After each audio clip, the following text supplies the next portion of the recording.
So welcome to everyone who has joined us today and who joins us on Facebook. When a woman pulled up to visit her aunt and uncle on their farm in Etonia, Saskatchewan, she came across a comical scene. Her Uncle Doug was running around the yard chasing turkeys.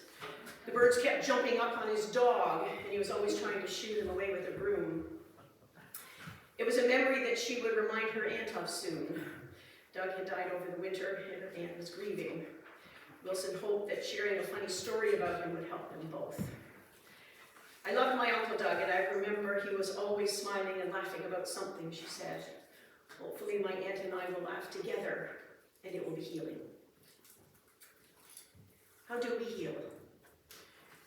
Do we feel as if we will ever be healed? We wish it was so easy, but not always so. Let us center ourselves.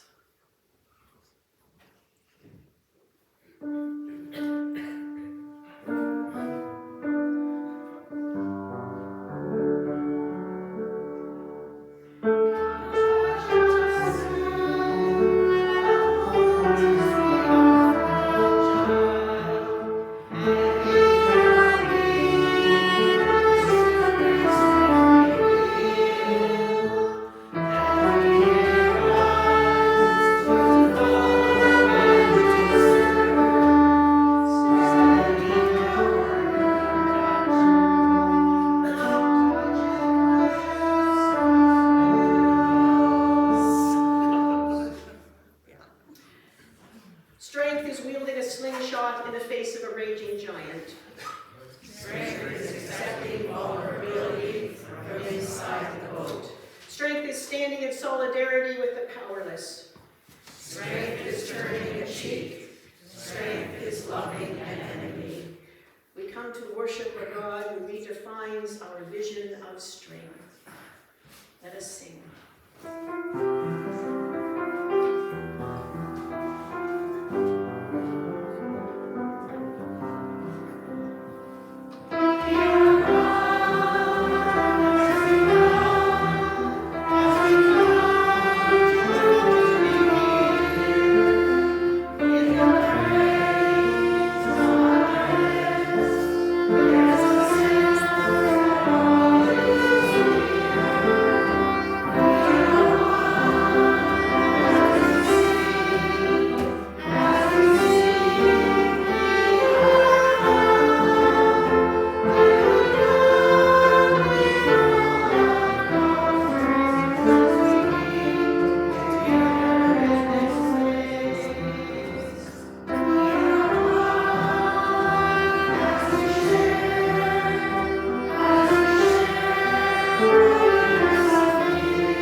Holy One, we come before you, many of us feeling like we are always climbing a mountain, but never able to reach the top. Some of us are carrying heavy loads with worry, with regret, with fatigue, with illness, with despair for all in the world that is hurting, in danger, in sorrow, and more. We trudge ahead, stumbling, hoping, praying, believing, breathing hard, hearts pounding. But yes, then there are some of us who are nimble and skipping. Life seems to be going so well for us. Maybe our task is to hold the hand of another who is on this journey and finding it difficult. We pray that our roles may be clarified for ourselves and for one another, giving us the strength and courage to meet the challenges that come our way. But now we add in song the words that we have been given that bind us into one community.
In Deuteronomy 34, we are told that the children of Jacob observed a mourning period of 30 days until the time of weeping and mourning was over.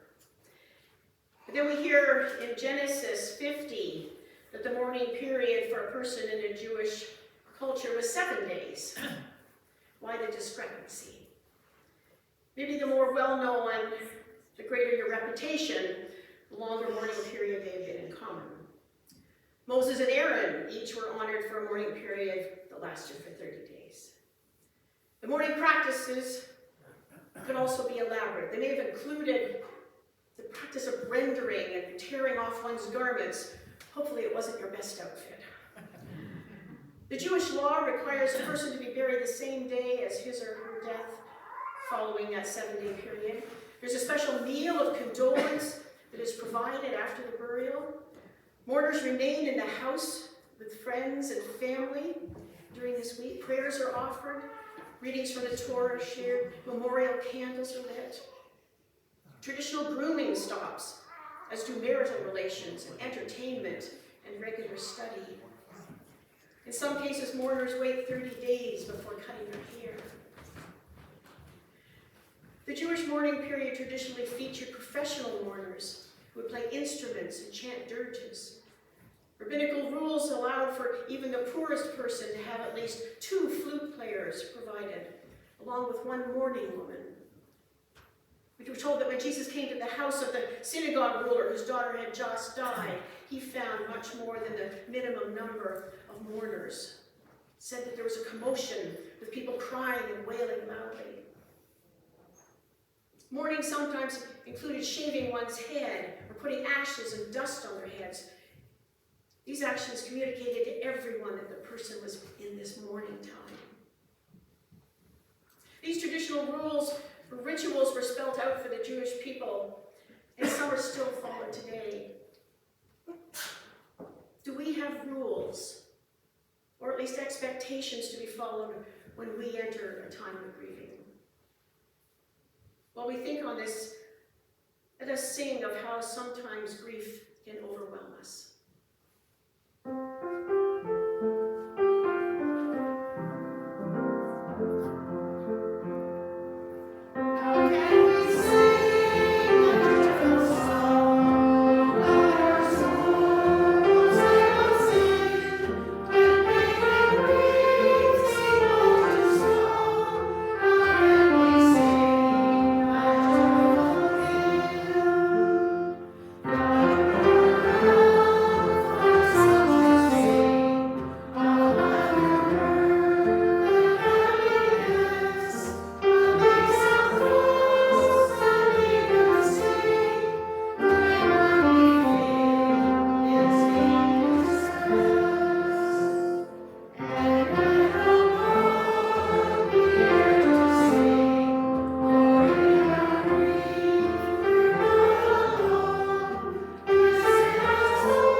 There's never been a time the loss of some sort or its accompanying sorrow hasn't been part of all those who were fashioned in the Creator's image. Adam and Eve lost their coveted place in paradise, and from then on life was hard for everyone.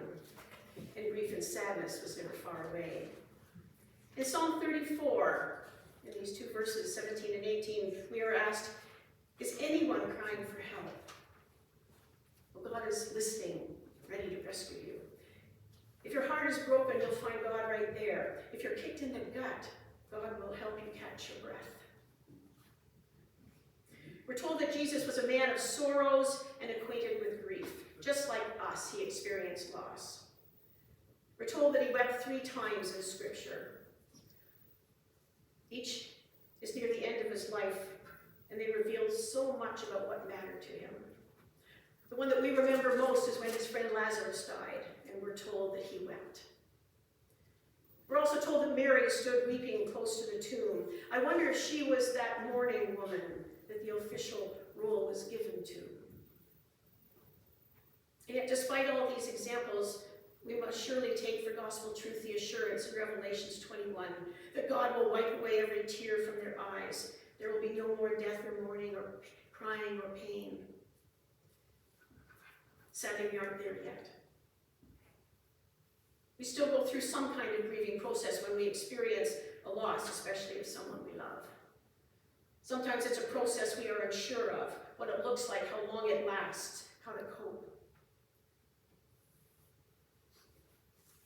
That's why I got right to Randy the other day. And invited, he's a friend of Mike Corver's, Andy and Dot's son, and he gave that wonderful eulogy last Saturday. But I'm going to let him tell about himself, his work, and the helpful advice he can offer us on how to make our way through these difficult times. So Randy, come on up. Randy said I could introduce him as a heathen. Or we might change him. I don't know. She called me a heathen. Yes, I did. You gave me permission. Yes, you did. On one of those awful emails, Randy got up early this morning. These people that email me before I get up, you know, it's really thoughtless. That's just a lot in the morning. I text her and say, are you up? I better now, because I'm timing this. So, hello everybody. My name is Randy Sorensen. You can take your mask off if you want. Oh, yes, right, good. Yeah. Yeah. Good, that's good, thanks. So I'm not a professional grief counselor. I do have my bachelor's in social work and a master's in social work, and a math degree with Michael. And I have worked for 11 years in Ottawa and now in Kitchener with what's called bereaved families. So it's people who have gone through bereavement, it's peer support.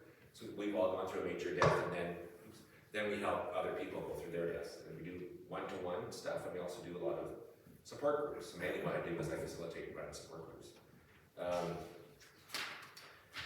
I have 19 pages, but it's helped me. So I'm going to focus on grief caused from the death of a loved one, but this also applies to loss due to a divorce. So it could be a major change in your health, really bad news in your health, or it could be a pet death, or it could be if your loved one is very ill or at home, or maybe in a nursing home. I hope it'll help if you're in the middle of grieving a loved one who recently died, or if you're trying to help someone who's grieving. Some things I'm going to talk about come from books, theory, grief workshops, but most of it I've learned from doing the support groups. About 80% I wrote it just from the top of my head. And it's not scientific, it's not rocket science type stuff. It's just, I'm going to generalize about what we have learned in grief families working with people. I have a disclaimer. These are my thoughts on it all. It may not work for everyone, so don't sue me. Elaine told me that. Just do it, I didn't know that. So, you may have heard in grief, there's a number of different theorists, like Elizabeth Kubler-Ross, and she had the 5 stages, and denial, anger, bargaining, depression, acceptance. And there's William Warden has the 4 tasks of mourning. But we find that rarely do people go through all these stages. It's more like you're going through all kinds of stages, and you'll go back through the stages and go back and forth. And people say it comes and goes in waves. You might have a good day, a bad day, a good hour, a bad hour, a really bad day, and a really ups and downs, twists and turns. Some theorists have this U graph of like the person dies and you kind of slowly go down, you have a hard time, and then you slowly come back up. But we think it's more like there is that graph, but it goes all over the place inside that graph. It generally has a root of kind of stages, but you can go back and forth through the stages. So basically what we've learned to grief families is really the first part is denial shock, generally. And it doesn't mean like you're completely, no, he didn't die. It's more like surreal. You can't believe it actually happened. You're still in automatic pilot mode. You're still doing things. And I got an example, which is when Andy Pooper died, I haven't cried yet, which is not typical for me, just because I'm busy, which is fine. I'm not upset about it. I'll probably cry on the way home. And when I'm back at home. And then you go for denial shock, and then it gets into the messy part where you're feeling the emotions. Sadness, depression, angry, guilt, yearning for them to come back. I can't stand it, I'm a mess, I keep crying, I don't want to be around anyone anymore. And then somewhere later, this could take 2 years, 4 years, 8 years, there's some sort of acceptance. You start to get involved in the community again, you start to enjoy life again, you find some joy again, you find some meaning in life again, and find a purpose in your life again. So it's kind of like 3, denial shock, all emotions, and the mess, and then you come out of it. And you go back and forth. So when someone dies, the grief is different for each person. And that's really important to keep in mind, that the grief is different for each person. When one example is when my dad died, I was more upset. I was on autopilot and then later cried and upset. My sister never cried, but that's how she dealt with it, because she really loved my dad. She was really caring, but it's not her. And then another example of that is, so I wasn't upset with my sister. But another really good example, 2 other examples. But one is, when I first started doing these groups, there was a fellow in the group, I'll call him Dan. I was in Ottawa, and I'm in Kitchener. And his daughter had died by suicide, and she put herself on the train tracks. And they had no clue this was coming. There was no sign. She didn't have mental illness. She didn't have addiction. She was an A student with all kinds of friends. So when he talked about it in our groups, he went through all the different groups and all the different stages of our groups, and had gone through the crying and was talking, and probably still will be crying. But yet he explained that his wife had taken all the pictures down of their daughter and didn't want to talk about it at all. So him and his son would talk about it when she's not there, but she didn't want to talk about it. That could cause a fight, but he knew that's her way of dealing with it for now. She'll probably crash later. Another example, I didn't ask if I could say this, but Dot's granddaughter, Sarah, she said, I sent her some stuff about how children handle it, and I'm too good at the children part, I sent her a couple articles I found. And she said, when her son got really upset and mad and was uncharacter of him, was really a bad kid, and she realized, oh, that's his way of reacting to great-grandpa down there, which was probably right. So she didn't get mad at him, she let him do it for a day. And then, for just about everybody, you have to go through it. You can't go around it, you can't skip it, you have to go through the grief. There's different types of grief, but I got the 4 or 5 major ones. Peripheral grief, so that's like when Queen Elizabeth died. If you felt sadness from that, that's peripheral grief, because it's not directly, you don't know the person, they're somewhere else. Johnny Cash again.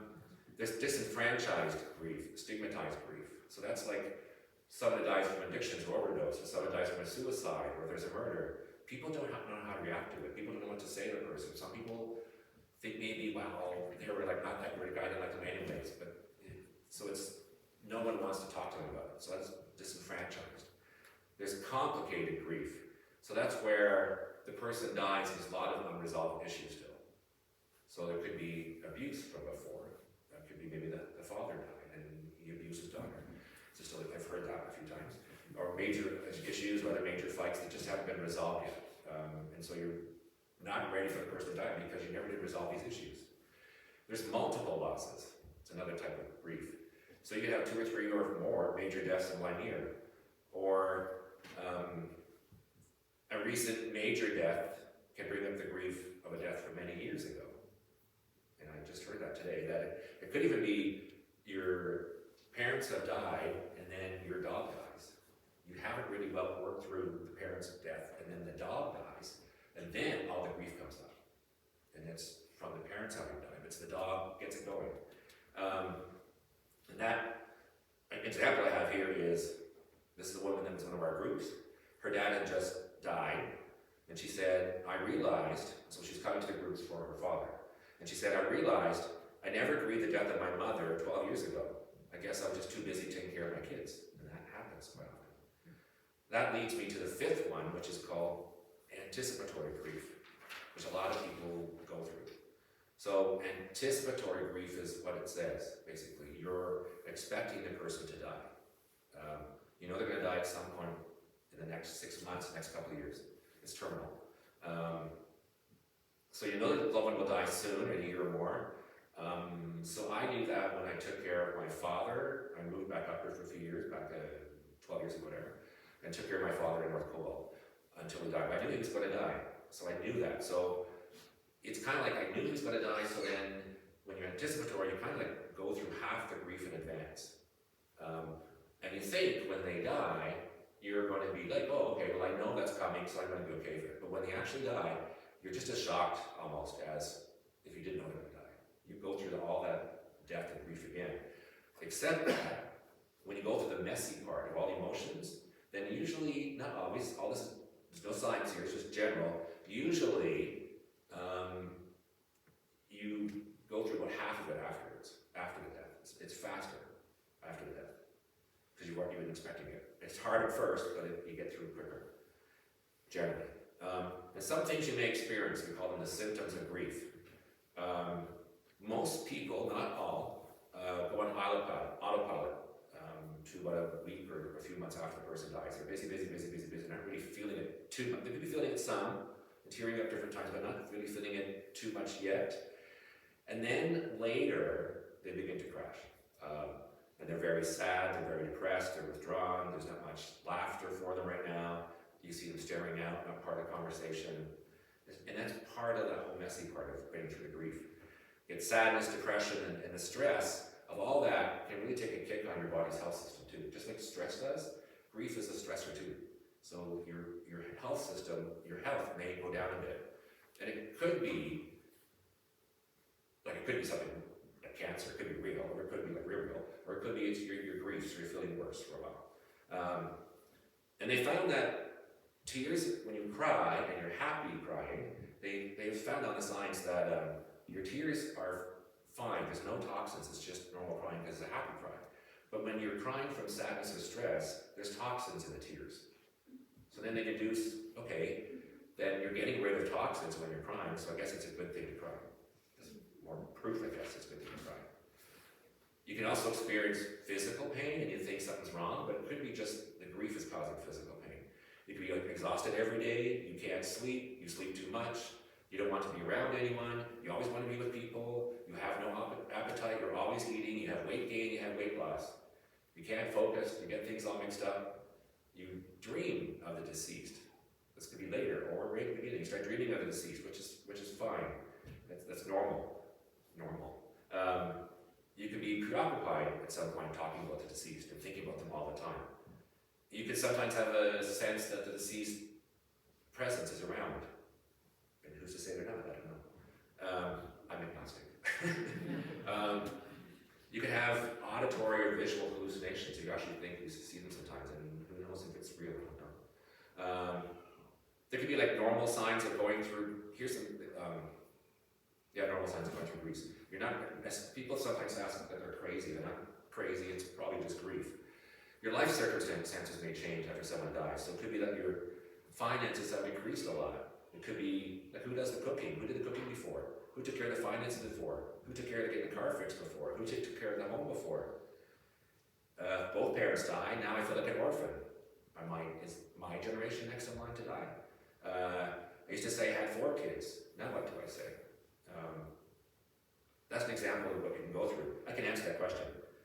If you have a child that had died and you had, like in my family there was 6 of us, my oldest brother died when he was 8. A woman that was in one of our groups said a really good line. She said, if someone asked me how many kids I had, one is dead, I had 4. So I'll say, 4. So-and-so is with us from above. And the other 3, da-da-da-da-da. So they include it. I thought that's weird because a lot of parents have a hard time. What am I saying now? The best way to get through it is talking to other people. Dealing with it is talking to other people, writing to yourself, joining an online chat group, reading about it, joining a support group. Brief Families is a support group, but we're not up here. We're like, no government funding, so we'll keep closing. But a support group, like sometimes churches have support groups, or maybe public health units have a support group. I don't know if you have anything in Englehart. There's something in Lisbon, or just in okay. If you have like benefits from work or enough money that can pay for a counselor, which are really quite good. There's grief counselors, I don't have any up here, but some specialize in grief. You can visit friends, invite them over to talk, and take care of you have to make sure you take care of yourself as well. Doing the basics, eating, sleeping, drinking fluids, exercise if you can. Relaxing, quiet time, call it going dark, which is turning off all your electronics, no more cell phone for a few days. Just want to be alone by yourself for a bit. Oops. And then, all these are just kind of general information I'm doing, and then I'm going to go to questions. Questions I've been asked. So this is generalizing, but most women and some men do talk about it, and we'll go maybe to a support group or and get talking about it, and then they get through it easier and quicker. It's not easy, but some men focus on keeping busy and work all the time, which seems to still work for most men. Maybe take it longer, I don't know, for sure. Our support groups are about 3/4 women and 1/4 men. And I can use my parents, when my older brother died, Chucky. My mom talked to her parents a lot. I found out years after she died. My dad focused on work day and night, didn't sleep hard at all. That's women versus men. Last information piece that I'm going to go to, questions we get asked. Medical assistance in dying, MAID. It's newer. You know what that is? Okay. So at first, a few years ago, people would come into our group and they were more worried about talking about it. They would, remember one woman waited about 3 or 4 group sessions before she said anything because the stigma of it was, what are people going to think about it? And one woman came in and she was Catholic and she wouldn't talk about it for the first 3 or 4 sessions, and then she finally admitted it and said, I helped my dad go through medical assistance in dying, but we can't tell my sisters or brothers, my aunt and uncles, because they'd be fully against it. So she had to keep the secret, which would be hard. And everybody in the group didn't judge her, everybody was good. And so far, what I've heard from people now is that everybody says it was for the best. It's a chance for everyone to say goodbye to someone. Close family and friends can get to watch a calm and quieter death. I have an example. Tony, who's going to our groups right now, he's about 80-something. He said, the nurses and doctors were so gentle and warm and explained everything so well. My wife said, yes, I'm ready to die, and then smiled at us, all before seemingly going to sleep. We cried, of course, but she and us knew that the next six months would have been horribly painful. So for him and his family, it was a good thing. Not everybody chooses it.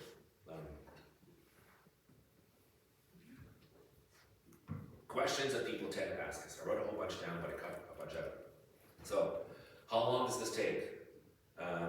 It really depends upon the type of death and who died and your life, where it's at your life. So, if it's anticipatory grief, it usually goes faster versus a sudden death, a car accident or something,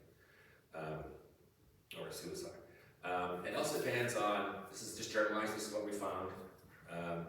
If you have, like, if it's a long-term closer friend or a parent, it's generally the hard part is in the first year, and then they tend to move on, like I did with my dad. Just a generalization. Generally, we find that. If it's a partner, husband, wife, spouse, for some reason, we don't know why, but we find that a lot of spouses and wives, and people who lost a parent will say, I have to get through that first year, I have to get through the first year, gotta get through Christmas and the anniversaries and the birthdays and so on. But they find that loss of a spouse's partner, we find that in the second year, they tend to have just as hard a time almost as the first year. Again, not everybody. And sometimes it takes more, 4, 5, 6 years. Generally, you slowly get better and if you're talking about dealing with, you slowly are able to have more enjoyment in life, but it's there for quite a while. If you lose a child, infant, adult child, it could be 3 years, it could be 5 years, it could be 8 years or more.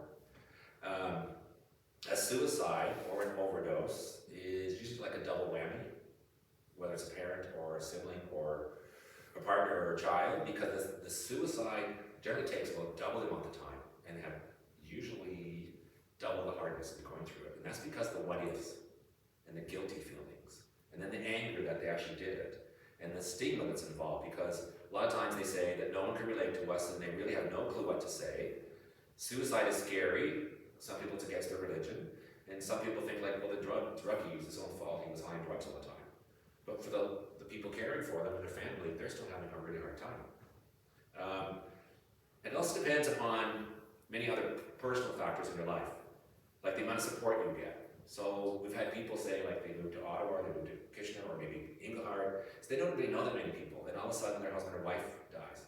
So they don't really have the kids around here, they've just moved here, they don't really know many people. Versus the opposite, where you have a lot of support and a lot of friends and family around. It also depends upon how long it's going to take. It also depends upon your life experience with death. So usually, the older you get, the more you've gone through death, once you have a better idea what's coming. Not always, but usually. It also depends upon how long it will take. Also depends upon how close you were with the person, how important they were to your life. Generally, the closer you were, the harder it was. Harder it's going to be. It also depends upon those underlying issues. Like you ever got some things resolved from before, that can make it much more worse, like a complicated grief abuse still.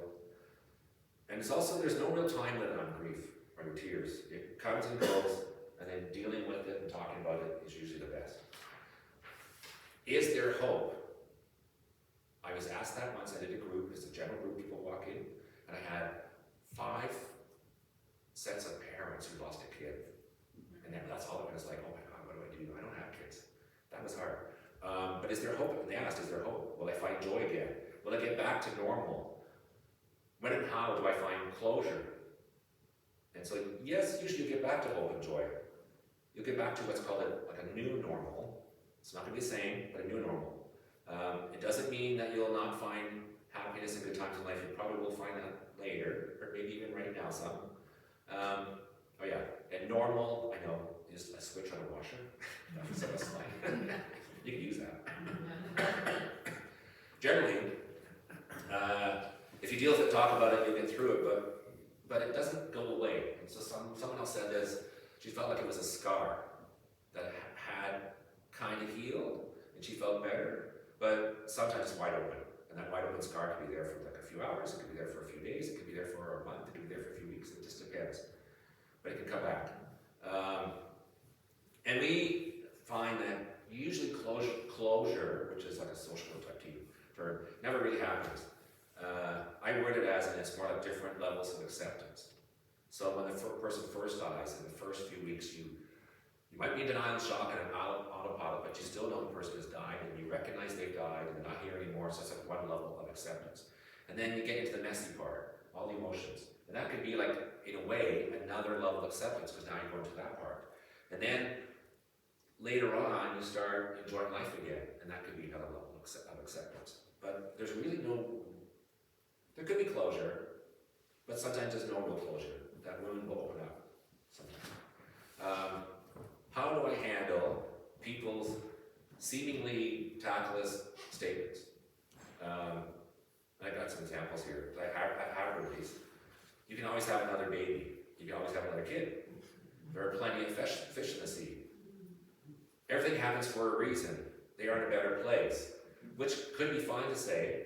And I've heard people say that to God, which is fine. I haven't seen God flinch, so it's fine. But that depends on your belief, though, too. I know how you feel. I fully understand. So example is Natasha, who's going through groups right now. After her husband's death, she said, when someone said to her, he's in a better place now, and her comment back was, well, if it's so good, do you want to join them? Because she's not a believer, so and she's angry, she's in the middle of her grief, she's really, really upset. It's like, that's not what they say to some people sometimes. One person even said, oh yeah, we say, I know how you feel, I fully understand. We're taught this in social work, and it comes in handy, and when I hear people say, I fully understand, you usually don't fully understand unless you've gone through the same shoes they've gone through. So unless I've lost a husband or wife, I'm never going to say to Todd, I understand. I usually will say, I can relate to it somewhat from this way, blah, blah, blah, blah, blah. I don't say I understand, because I don't fully understand. One person even said, happy anniversary. That was just, the group ended on Thursday, she said that. It's like, ooh. It was one of her friends who was trying to make a good statement and was just kind of tactless. So, unfortunately, when you're the person going through the grief, a lot of times you have to be the person, we call it reasonable tolerance, having reasonable tolerance for people. It's not, you have to educate them sometimes. You have to let them know what's good to say, what's not good to say. It's not fair. You shouldn't have to do it, but society doesn't know how to handle grief. We don't talk about grief. North America anyways, we just don't talk about it. That's just kind of under the rug. So a lot of times it's not fair, but you can start the conversation. You can tell them it's okay to not know what to say. And then go ahead and ask anything. I won't be offended or upset. I might cry, and that's okay too, because they don't know sometimes what to say. So if you do it that way, then they'll start talking, and then they'll ask questions. What's with the people who are not supporting me? We hear this all the time. I thought so-and-so and so-and-so would be supporting me, and they're not. And then other people have come out of the woodwork, and they're helping me out. Didn't expect that. So we're finding, this comes from Gail, who's like a United Church minister, who's about 80, and my mentor, teaches me all kinds of things. She's found this. She's been doing this for 30 years. There's three types of people, very helpful people. It's just like in their genes to help. They're just really good at helping, supporting. There are so supportive people. They might bring you food, they might talk a bit, they're there for the first 2 weeks, and then they're out on their life again. And there's some people that aren't helpful at all. It's just, and it could be just not in their DNA. They just don't know what to say, what to do. Yeah, and they could be going through, before you cut off the friendship and say, I don't want to talk to you ever again, or think that I'm never going to call them again, some of those people could be going through their own crap. They could be having their own issues, their own problems. Maybe their child or their parent or whatever is really sick and dying, so they've got a lot in their hands, and they don't want to tell you about it or something. You may be, it's okay to ignore those people if they don't help you. You don't have to chase after them. You can ignore them for now, that's what we suggest. But you may not want to burn that bridge, it's up to you. Because sometimes there just aren't, there could be people who just really weren't your friend to begin with. 25 minutes. You got bored? Okay. I got more. How do you answer the question? How do you answer the question, how you doing? Which a lot of people ask. I do it all the time. How you doing? It's just a thing we always say. Can anyways. So it's a judgment call on your part. Sometimes you just answer good because that's what you've always answered, or fine. Sometimes you're actually aware of it. Oh yeah, okay, yeah, my dad just died like a month ago. They're asking me how, and I'm upset about it now, but do I want to get in the conversation with them? Would they be helpful and supportive? Do I think that they're not going to be supportive? Am I just too busy and I don't want to talk about it? You don't, just your judgment call. One person said, and I like this one. Their answer is, if you're feeling like talking about it, and if you feel like talking about it and you think they'll be receptive to it, but you don't know, you could say, I like this one. I'm finding this a lot harder than I thought, but thanks for asking. I'm finding it a lot harder than I thought it would be, but thank you for asking me. Then it just puts the door open and see what they're going to say. And it might be quite good because you've opened the door to them. Another question. I haven't cried yet. I'm too busy to feel sad. What's wrong with me? Am I going crazy? Usually you're going to cry later, right? We usually say usually it catches up to you. You're going to cry. But some people are really quite concerned. It's been like 3 months since my dad died and I haven't cried or so on. But that could be you're just too busy with stuff and you're going to usually cry later. Because many people are kind of on autopilot for the first few weeks, and then they're going to get to the messy part later. So you're going to cry later. This kind of goes to the beginning. I wasn't certain where to put it in. Should we have had a funeral or a service or a celebration of life or something?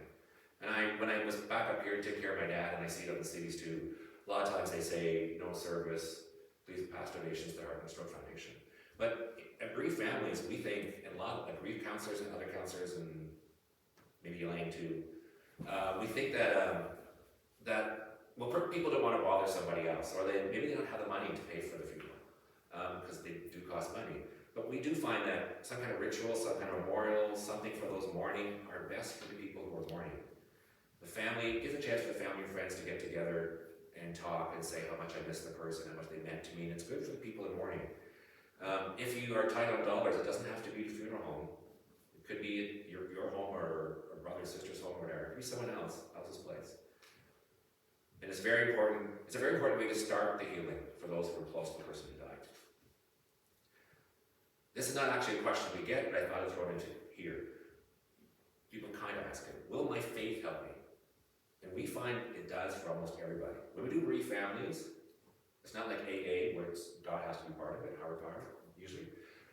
Bereaved families, we're non-denominational, we're just helping people. So some people have faith and they talk about it, and that's fine. So we find that the faith usually does help for people. Their church community is supportive of them. Their belief in some sort of afterlife really helps them, because they believe a lot of times that they're going to meet that person later. And that really helps, seems to help people. And I wish I had that, I don't have it.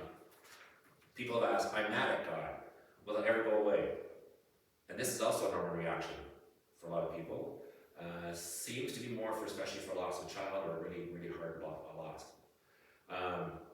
But for almost everybody it comes back. When my brother died in 1961, before I was born, my dad, I asked him later, I got older, and he said he didn't, it threw him, and for years, he didn't want to go back to the church, he died in church, he didn't, no more God. But then when he was dying, his faith came back, and he believed in God. I'm angry at the person who died. A lot of people don't want to admit this. You're mad at the person who died. And even though you know logically it makes no reason, why would you be mad? But your emotion is you're mad at the person who died. That could be, and then some people feel really guilty for feeling that. So talk, and they don't want to talk about it, but talking about it is good, and it could be a normal reaction that you're mad at that person who died. For whatever reason. How dare you leave me? Now I'm left alone. And that's normal. I keep forgetting things. I'm getting mixed up more than normal. Am I getting dementia, Alzheimer's? Am I going crazy? What's wrong with me? We call it grief brain. And there's so much going on, and there's so emotions happening, and whether you're holding off emotions or whether they're right in the middle of all the emotions in the mess, there's so much going on that you get things mixed up. It can last for a year or more. It's usually normal for most people. They're not going crazy. But also caution here, it doesn't necessarily mean the person's getting dementia or Alzheimer's. They could be getting that, but most times is grief brain. How do I help someone who's in the middle of grieving? Well, be aware of a lot of things I just talked about. Avoiding them is bad. Avoiding because you don't know what to say only causes them more hurt and more confusion. You become one of those non-supportive people. That they're like, why aren't you helping me out? Why aren't you talking? So it's better to talk to them and say, I don't know what to say, but I'm really hurting for you, I'm really worried. And then there's also, I've learned this in social work, and I use it sometimes, for every really difficult conversation that you expect to have with somebody, or it's come up, or just all of a sudden they've said something, you're like, oh my God, what do I say about that? I don't know how to deal with that, I've never gone through it. Sometimes it's fine to say, I'm sorry, but I'm not certain what to say. I don't want to upset you or offend you. I use that a lot for a lot of things in life. And if you say that, most times they'll turn around and tell you, just go ahead and ask, and you want to offend me or upset me. And yeah. Elaine had said,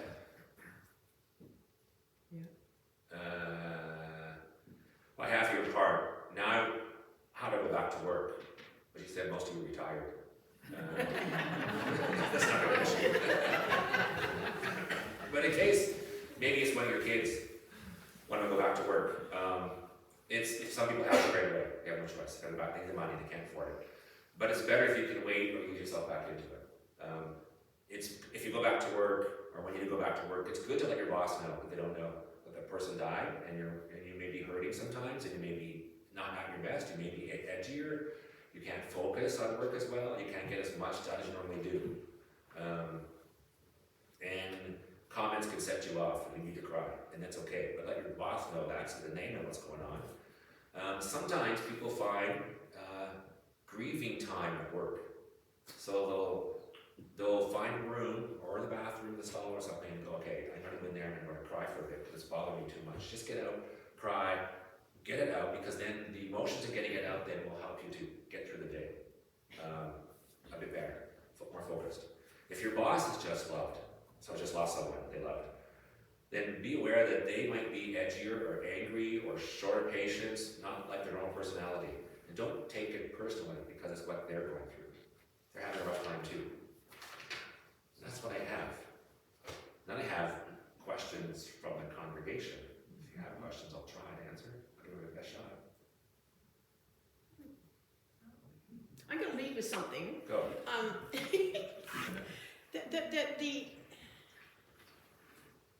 It's all of a sudden during the day, you'll just burst into tears. Just burst into tears. Yep. And I want to say it's for no reason, but it is. And at Christmas time, especially this time, those stupid Hallmark movies that I so love, I know that's sort of an oxymoron, isn't it? That I so love, will send me off. Yeah. Will send me off. Just there. Just there. And it's really annoying that it does this, you know, to me. Yeah, and I feel weak and, you know, yeah. We call it a stug, a sudden temporary upsurge in grief. So all of a sudden it just hits you in the body again and you just start crying all over again. Yeah, it could be a song, could be any memory, it could be something in the kitchen cupboard that you pulled out a knife, it's like, oh, they always use that, I haven't seen it for a while, and you start crying. Could be anything. Could that be related to someone that's, you know, like someone you really know, family or friends or whatever, had their loss of life, and this pertained a little bit to it? Could that be? Yeah, it's something usually that connects, that brings up the memory of that person. Is that what you mean? Yes. Yeah, usually it's something that brings up the memory. Yeah, something that you didn't expect. And then suddenly this just brings it out. Yeah, so it could be like the typical thing is music playing, it's their favorite song or your favorite song, and all of a sudden it's on the radio.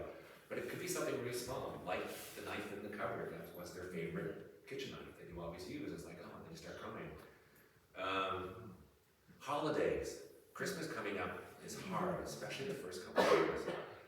And I don't have it here. We have a bunch of suggestions. One thing is, for anniversaries and birthdays and the first couple of years, those things coming up, and Christmas, generally the lead up and the worry, the concern, the anxiety building up is worse than the actual day. Not always, but worse than the actual day. And if that actual day is bad, that can be okay. Going through this crap and this hard part is all part of the healing. So it's up to you. Especially in the first year, you don't. A lot of people feel they got this because they've always done it, which is up to them. But if you don't feel like doing it, if you don't feel like being with the family, you don't feel like being with people, that could be okay too. You could even, if you get an invite for something during Christmas, you could say, well, you know, I'm having a hard time, so can I just give you like a, what's it called? I forget what they call it. But like can I just say, I may be there, but I'm not going to guarantee it. Can I show up just on the spot? And they'll say yes. Or it could be, I don't know how it's going to go, so I'm going to go, but I may have to leave early. A lot of times, a lot of people say, they go to a family dinner or a family get-together, no one says a word. Because no one knows what to say, and that person doesn't want to bring up the topic because they're thinking, oh, I don't want to ruin Christmas for everybody, or I don't want to ruin whatever day it is, Thanksgiving. But people are thinking the exact same thing that you're thinking. Go ahead and talk about it if you want to. Well, you've been so clear with your presentation, Randy. It's kind of difficult to think of a question to ask, you know, and you've done a wonderful job, but maybe someone still has a question. Doris has one. What about guilt grief? You know, that you feel you didn't do enough? Yeah, guilt is all part of that really messy stuff. When you're going through you get guilt that, yeah, I didn't do enough, I should have done this. I did it with my dad for a bit. He wanted to not resuscitate, and he dropped in the bathroom, and I thought, I knew he'd just taken his pills, maybe they're stuck, and I had to drag him out to the bathroom, so I did a Heimlich maneuver and everything else. And then I called, what do you call it? The line. Yeah, different line, but yeah, it's one of those. Thanks, yeah, you guys know. So, and they tried to convince me, we can teach how to do CPR. I know how to do CPR. And I said, no, it's okay, no, it's okay, no, it's okay, the paramedics are right. And so I felt guilty for that for a while. It's logically, I knew not to feel guilty. I thought I did the right thing, that's what he wanted. Emotionally, I felt upset at myself. Maybe if I didn't do that, he might have lived okay. But I also know when you're older, over 50 really, nurses will know this. I think if you're over 50 or so, if they give you the CPR, they will usually break ribs. And if you're older, break a lot of ribs, and then broken ribs. And a lot of times you're going to be stuck in a wheelchair. If you're like my dad would probably mostly stuck in a wheelchair if he had a massive heart attack. Does that answer it? Yeah, I was thinking about if you're the caregiver to this person that died, and you've done everything, but there's a whole bunch of other family members who didn't, and didn't call, didn't come, did anything. But because of their guilt, I guess, they kind of pick on the person who did everything. Yeah, Is that's like a family issue, yeah. And with that, like, that's part of the things of how you're going to get through the grief. If your family's fighting through it, not a good thing. Or the will. It's bad, yeah. Funerals generally bring families together or tear them apart. And I was thinking of guilt because you weren't there, so maybe you were on a trip.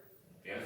Something that happened. Yeah, and it's like what I said, it's like you can feel guilty for it, but really you weren't doing anything wrong, so you generally know, like up here, I didn't do anything wrong, I don't think, but you feel guilty.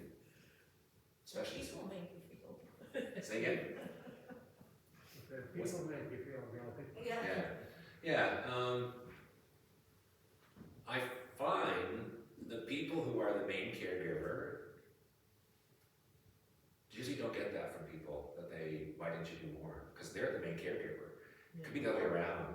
I'm the main caregiver and you weren't there. You're living your life down in Ottawa or something. It was nice to take care of them. They didn't like the way the hair was done in the coffin. I know. At the funeral, you need to agree. Like when my dad died, there was like 5 major questions I had to ask my siblings, just 5 of us, and we all agreed on all of them. Open coffin, not. Go to the cemetery, not. Yeah. That type of stuff. Expensive casket or not. We good. I mean, I got lucky. We all agreed. You spent all of We never the talked money about on the casket. Yeah. Dad would want the cheapest casket, so we took the cheapest casket. Yes. But we knew that for our family, so we agreed. But any more questions? This is my first time doing this. Just so you know, I've never done this presentation before. Randy, Claude has a question. Go ahead. Okay, I take off my mask first. Sorry because of the language. No, it's fine. I'm not from this country. Yeah. You might I met you at the. understand my English. Yeah. That's Well, fine. what is the best solution, the best thing to do? Because I have facing like tsunami, you know tsunami Yes. many years ago. I was asked 2 kinds, from the church and from Habitat for Humanity. When I was there for the church, what should we do? Because they are just losing their family. They see by their own eyes, the spouse, the children gone away, taken by the water, by the high water. And also for them who say hard to say, but it's very hard for them to see that happen. Yeah. No house, nothing. That's, And what is the best way to do? The only thing what I did that Yeah. at that time, I saw some people trying to remind them of eating or something, trying to ask them to forget and everything. But I think that, to me, it's not too much work. Better, then I decided that I stay by their side, just hold them, try to understand what they're feeling. Yeah. And until the end, they cried by themselves without anger and everything. probably did the right thing. I'm just best guessing. Because there you have all kinds of deaths happening all at once. Oh my God. At that time, I left from Jakarta to Aceh, and I told my pastor in Jakarta what is the best way. And Yeah. he just suggested, just like what you said, do like that one. So Yeah. I was on the side in Aceh. So that might be wrong or not, I don't know. But at that time, that it works. Yeah. Rather than I just ask him for, oh, sorry for this and for that make her or him very, very depressed. Yes. I don't know the exact answer at all. I'm just best guessing myself. I think what you did made sense because you have all kinds of deaths happening and you're just trying to comfort and help, Yeah, comfort and help each person. So it's each family.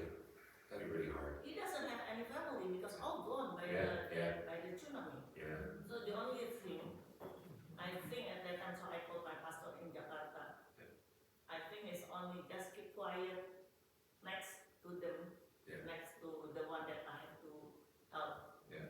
And then try to stay on his or her shoes, you know, what will we do? And at the end he realized, or she realized, that is, they cannot avoid. Because I saw some of the friends trying by reminding them to eat or everything. It's not working. That's a really hard situation. It's very hard. It's very hard. I'm good friends with, some people will remember this, Kelly Cram, when the Cram family died in a plane crash, and the Browns died with them. So Mike and I were good friends, Mike Cooper and I were good friends of Kelly, still good friends of Kelly. He's down south now. 45 minutes. But yeah, that is almost like a different grief in a way because the family's wiped out. Except for him and his brother, it's complicated, it needs a grief counselor, a psychiatrist. That is just it's beyond what I would do. Well, I'm not a counselor. Yeah. Even though for those, I remember what she said about facing someone who is dying, like at the palliative. The one is my experience is only preparing the person, like my husband, this is my husband, I mean my first one, that before that, I just preparing him to accept that is God will give him the best way. Yeah, that's part of your faith. Just I don't have this and that, and I just prepare him to face what will happen. Yeah, because you've learned, you've seen one. That's good. That's one of the things where we don't talk about it. We don't talk about grief and dying. But it's good to have all your eyes dotted and T's crossed to have things figured out. Yeah. It's 46 minutes. She said I had 20. We just talk to people, we just wanted to talk to you. Sure, you can talk to me if you Yeah, want. we have that lovely little lounge back there, if after the service is finished and you still want to talk with Randy. I do have, just to warn you, I do have a cough. I tested myself last night for COVID. It's not, I tested again this morning, but I started getting sinuses and a cough yesterday. I don't feel horrible. And I just told you to fuck up and come. Thank you.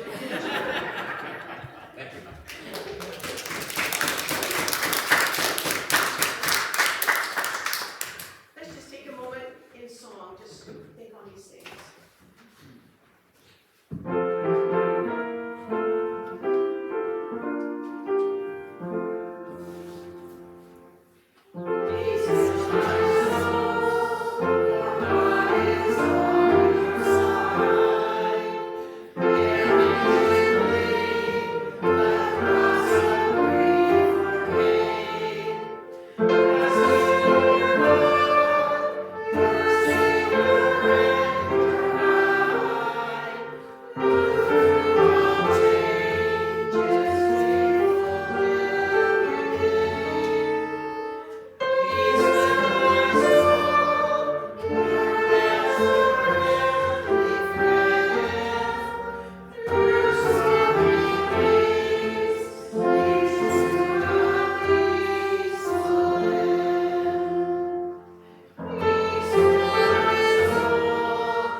the privilege of sharing in Christ's ministry.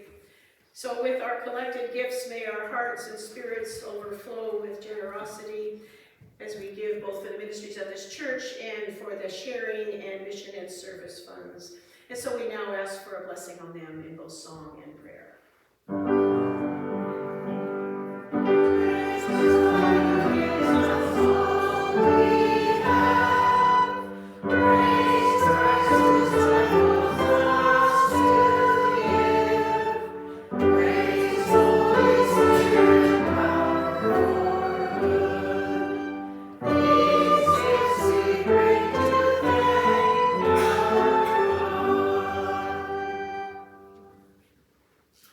Through the sharing of these gifts, we celebrate our role as practicing disciples of Christ. May they serve all who are in need and reassure them that they are not alone. We are called to walk with one another as we journey through lives marked by joys and sorrows. Amen. Just some thanks. I want to thank Ed and Randy who came to town and got pulled right into the life of this church. So we're thanking Randy and for Dorothy and Carol for setting up the manger scene outside, the Botts and the Kingstons for contributing some trees, and I want to thank Randy especially this morning for sharing his knowledge. Contained a lot through your official, role as a facilitator, but through listening to others and the real stories and then sharing them with us. We're going to decorate the church next Friday. It's actually the first Sunday of Advent next week. So we're going to decorate the church on Friday. Lunch will be provided. So come at 11 and we'll work a little bit, then have lunch, and then finish it off. The Horticultural Society, that's this Wednesday. The doors open at 6:30, $20 if you're making a lantern centerpiece. I think there's 50 kits made. 50, 60? 50, 60? Anyways, first come, first serve. So we'll be at the doors at the Holy Trinity Church, 6:30. And there's refreshments too. Nice, good. Yeah. Collection of the Rotary gift baskets, right? When does that start? Do you know what I mean? When does that start? I'm not exactly sure of the date, but if anybody has anything that they really want to give, everybody knows where I live. They can put them in my front porch. Yeah, so I already said that if you have anything to give, whether it's financial or whether it's toys or whatnot, drop it off at Irene's house, which is right across the park there. Yeah, wonderful. Is there anything else we need to share? Things that are happening? Yeah. Yes, Randy, now that you're a member. Yes. Handouts. Oh, yes, the handouts, yes. I have some handouts here for what Randy has shared. I made 15 copies of each, and then about 1 o'clock in the morning I realized I can send these out on an email. Silly me. So for those who aren't connected up with an email, there'll be some copies at the back. And and if you think of anybody else who would like them, we'll pass them on. Please let me know, and I'll make more copies. And I'll send you a copy of this. And you can send it out to you. Did you not send me that? No, this morning. Did you rewrite it again? Some of it. Okay. Kind of it, and I reformatted it. It's all big text, but it's Okay. better than I have. I'll send you. Okay, great. Anything else? Then let us pray. If anybody can figure this out, last Sunday it was going really slow. So I changed the batteries and it went really fast. And now it's back to slow again. Evil is returning. Yes. Okay, let us pray. Creator of us all, the one who fills us with the ability to feel emotions and feelings, to experience them all according to what's happening in our lives. May we hear your voice in our joys and sorrows, when we laugh and when we cry, because in this way we may feel your comforting presence, but also as one who can cheer us on. We know that there are those in our congregation and in this community who are struggling with a whole range of emotional responses to what's going on in their lives. It is our hope that through what we and others say and do, that they will receive the support they need to make it past the challenges they face, whatever they are, and refine the joy in their lives. Farther afield, we particularly think of the people in the wider world whose problems we could easily choose to ignore. Those in Ukraine living with uncertainty and bombs, who are facing a cold winter ahead, the loss of the amenities that we enjoy, even when we grumble about rising costs. Countries in the northern part of Africa whose people face constant famine and starvation, even when we are thinking of Christmas baking and teas. All those who are facing homelessness, even in this country, perhaps even in this town, because of the increasingly unaffordable costs of renting or buying a house. Only you know what thoughts and worries are taking up places in our minds and hearts. Give us the ability to seek and give support as we are able. Especially continue to bless Randy in his work of walking with people who are grieving. May we have all benefited today from his insights so that we too may follow this path where we are expected to be the voice of the compassionate one we follow. All these things and more that we personally pass your way, we trust to be answered as is best by you, our friend and our guide. Amen. So it is Christ the King Sunday. And I thought we'd sing I Danced in the Morning, which recounts Jesus' life. I can imagine that there were tears shed through it, especially by those who followed him and feared the worst for him and themselves. But it turned out all right in the end. So let's celebrate and sing. But we're only going to sing the refrain after the first verse and after the last verse. So.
All